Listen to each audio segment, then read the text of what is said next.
we'll guide you through how to use the Claude Chrome extension to enhance your browsing experience. If you find this helpful, consider subscribing and liking the video. First, go to the Chrome Web Store on your desktop browser. In the search bar, type Claude Chrome Extension and hit Enter. You'll see the extension in the search results. Click on it to open the extension page. Once there, you'll see an Add to Chrome button. Click it, and a pop-up will appear asking for confirmation. Click Add Extension in the pop-up, and Chrome will begin downloading the extension. Once installed, you'll notice the Claude icon appear in your Chrome toolbar, usually in the top right corner. Click on the icon to open the extension. To start using Claude, you might need to sign in with your account. Follow the on-screen prompts to log in. Once logged in, you can start using Claude by typing or pasting text into the extension's input field.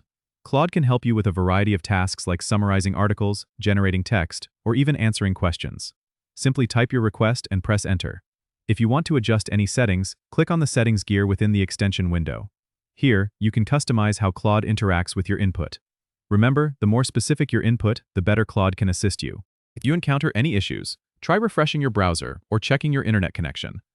Don't forget to subscribe and comment if this helped you out.